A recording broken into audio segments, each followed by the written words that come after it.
اور یقیناً ہم نے اس قرآن کو نصیحت کے لیے آسان بنا دیا ہے، تو کیا ہے کوئی نصیحت لینے والا؟ یہ قرآن کی پکار ہے، 4 مرتبہ اس سورہ مبارکہ میں تکرار ہوئی۔ یہ وَلَقَدْ يَسَّرْنَا الْقُرْآنَ لِلذِّكْرِ، یسرنا ہم نے آسان کر دی۔ پوچھا جائے گا جو اس کو بہانے سے مشکل بنا دیتے، کہتے ہیں تم بھلا کہاں سے پڑھ سکتے؟ یہ اس یسرنا کے ساتھ ان کی جنگ ہے، اور امت ٹوٹ گئی، الگ ہو گئی۔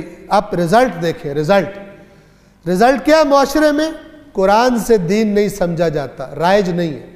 یہ رزلٹ کسی خطا کا ہے، کسی خرابی کا ہے، ورنہ جتنی تاکید کی گئی تھی اس کو پڑھنے کی ہونا چاہیے تھا۔ اور یہاں پر یہ آیت قرآن کے دن گواہی دے گی، اور اس جیسی دوسری آیات اللہ کہے گا ہاں جی ہم نے تو کہا تھا، ہم نے آسان کر دیا، تم نے کیوں نہیں پڑھا؟ تم نے ہماری بات پر اعتماد کیوں نہیں کیا؟ اور یقیناً ہم نے اس قرآن کو آسان کر دیا، کس لیے؟ لِلذِّکْر۔ یہ ذکر کا معنی اچھی طرح سے سمجھ لیں۔ ذکر کا معنی کبھی یاد دہانی کیا جاتا ہے، کبھی نصیحت کیا جاتا ہے، توجہ فرما لیں۔ ذکر عربی زبان کا لفظ ہے، اور اس کا معنی حافظے سے ملتا جلتا ہے۔ ہم کہتے ہیں نا مثلا میں نے قرآن یاد کر لیا، مثلا میں نے یہ سورہ یاد کر لی، حفظ کر لی، یعنی میرے حافظے میں آ گئی۔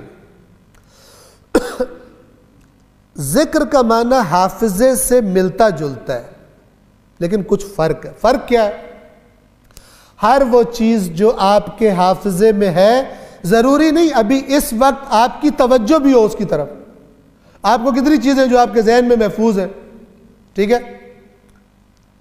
مثلا آپ کو مثال کے طور پر اپنے بچے کا نام یاد ہے، لیکن ابھی اس وقت آپ کی توجہ نہیں ہے، آپ کی توجہ اور طرف ہے۔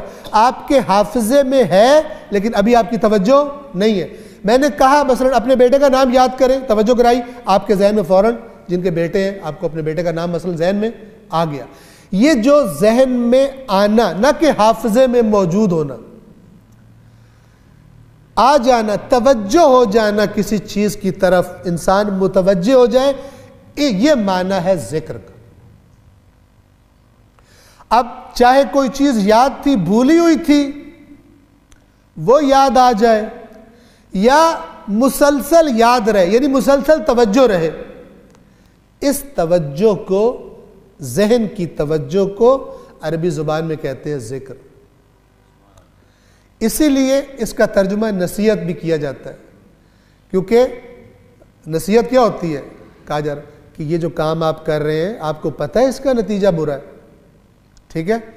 تو یہ گویا کہ توجہ کروانی ہوتی ہے کہ جو شخص غلط طرف جا رہا ہے گویا وہ بھول گیا ہے، اس کو پتہ بھی ہے لیکن بھول گیا ہے۔ اس لیے قرآن کریم کو ذکر کہا گیا۔ اب اگر ذہن میں یہ سوال پیدا ہے کہ پہلے تو کسی کو نہیں پتا، تو یہ پھر ذکر کیسے ہے؟ یہ ذکر اس لیے کہ ہر انسان کو قرآن نے بھی گواہی دی ہے، اور ہمارا اپنا بھی اگر ہم مشاہدہ کریں تمام انسانوں کا تو یہ بات ہمیں مل جائے گی کہ ہر انسان کو اس کے خالق نے اس کے اندر اچھائی اور برائی کی ایک سمجھ بوجھ رکھ دی ہے، جس کو قرآن نے کیا فرمایا؟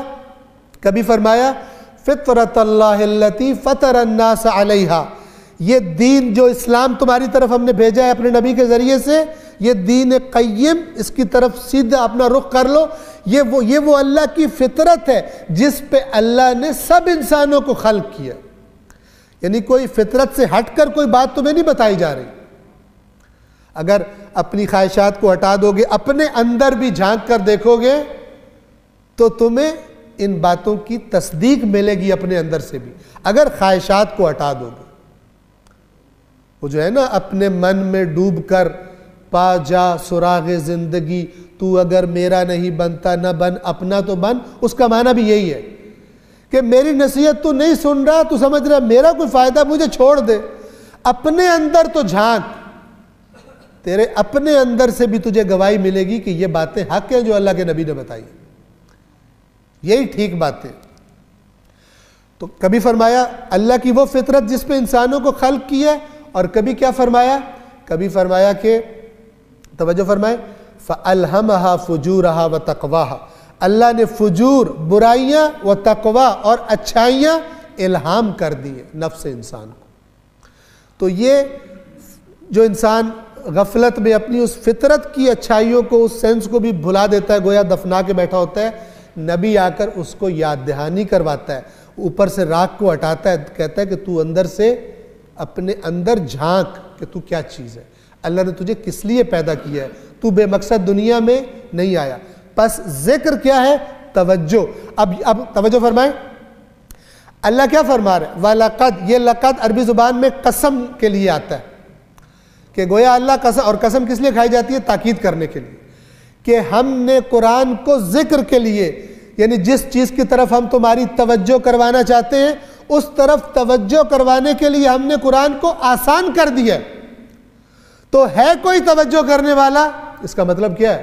اس کا مطلب ہے جو بھی آئے اس کے پاس اس کی توجہ ہو جائے گی، لیکن شرط یہ ہے کہ آئے تو صحیح۔